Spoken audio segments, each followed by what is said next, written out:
With the identification of Z3 and Z4 in 1986 and of Z9 in 1992, the worm C. elegans had been established as a model for apoptosis studies.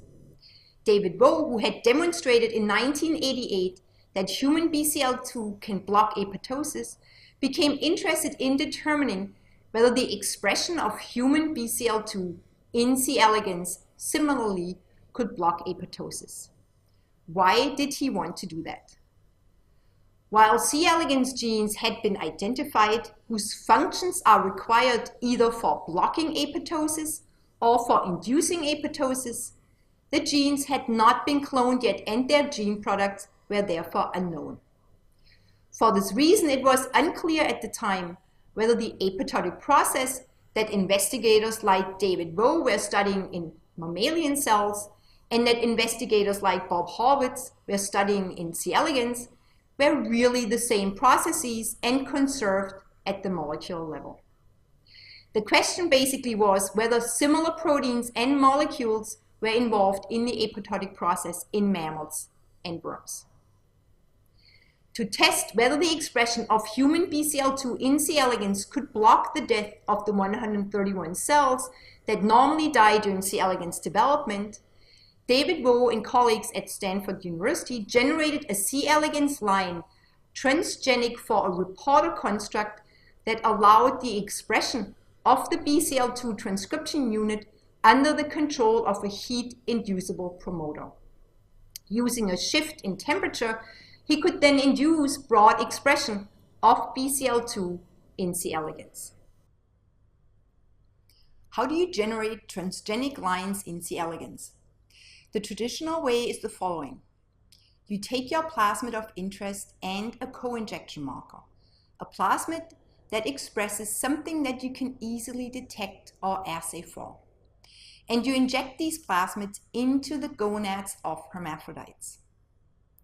Inside the gonads, the plasmids will be taken up by some of the oocytes that are generated. In these oocytes, the plasmids are made into what is referred to as extrachromosomal arrays. Extrachromosomal arrays are like mini chromosomes that can contain anywhere from 30 to 300 copies of the injected plasmids. In general, one therefore looks at the overexpression of the plasmid and therefore transcription unit of interest.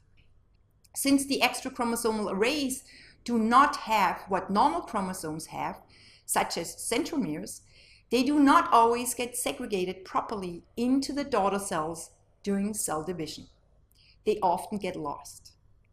That's why only a few of the progeny generated from the injected animals will actually carry the extrachromosomal arrays, and not all cells in these animals will actually carry it. The animals are therefore mosaic. Furthermore, only a few transgenic F1 animals will carry the extrachromosomal array in their germline and will therefore pass on the extrachromosomal array to some of their progeny. Those clones that do are referred to as transgenic line. I should mention that nowadays there are other ways to make transgenic C. elegans. Low copy arrays, for example, can be generated by bombarding C. elegans with a gene gun, and targeted single copy integration into the genome can be done using a transposon-based method. Now back to the expression of human BCL2 in C. elegans. David Rowe actually used Z1 mutant animals to generate the transgenic lines. Why did he use Z1 mutant animals and not just wild-type animals? He used Z1 mutant animals for the same reason that Hilary Ellis and Bob Horwitz had used Z1 mutant animals for their first screen.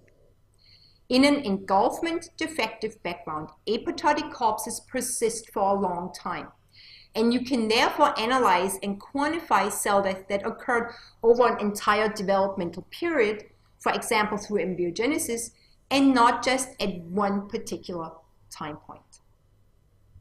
And what David Rowe observed in transgenic animals, which he had shifted to a higher temperature to induce BCL2 expression, is a significant reduction in the number of persistent apoptotic corpses. In animals that carried a control plasmid, or in animals that were not shifted to the higher temperature, he found on average 40 apoptotic corpses. However, in the animals that carried the BCL2 plasmid and that were shifted to the higher temperature, he found on average only 16 apoptotic corpses, less than half the number. What could explain the lower number of apoptotic corpses? It could be the result of fewer cells dying. It could reflect a decrease in apoptosis. However, it could also reflect the suppression of the SED1 engulfment defect. To rule out this possibility, David Vo analyzed how long the corpses that he detected in the BCL2 expressing animals persisted. He found that they persisted as long as in SED1 control animals. This suggested that the lower number of corpses seen in the BCL2 expressing animals was a result of a decrease in the number of cells that had died. Basically, many of the 131 cells that normally die during C. elegans development no longer died. This finding, which was published by Vo and colleagues in the journal Science in 1992, shortly after the identification of SED9 was published in the journal Nature, was very significant. It was significant because it demonstrated that the human BCL2 protein can block apoptosis in C. elegans. Since proteins don't act alone, but in networks and pathways, it furthermore suggested that a pathway exists in C. elegans in which the BCL2 protein can act to block apoptosis. This finding was therefore the first hint that an apoptosis pathway exists that is conserved from worms to humans. BCL2 can block apoptosis in mammals. Similarly, SED9 can block apoptosis in C. elegans. BCL2 can also block apoptosis in C. elegans. In their discussion, Vo and colleagues state the genetic behavior of SED9 is the most similar to that of BCL2. They do not go as far as proposing that SED9 might be the ortholog of BCL2. However, they do speculate that as SED9 appears to act by inhibiting SED3 and SED4 activity, BCL2 most likely works in humans by antagonizing the activity of homologs. Do the BCL2 and SED9 genes encode similar proteins? The SED9 gene needed to be cloned. And this was done by Michael Hengartner in Bob Horwitz's lab, who had identified and characterized the SED9 mutants.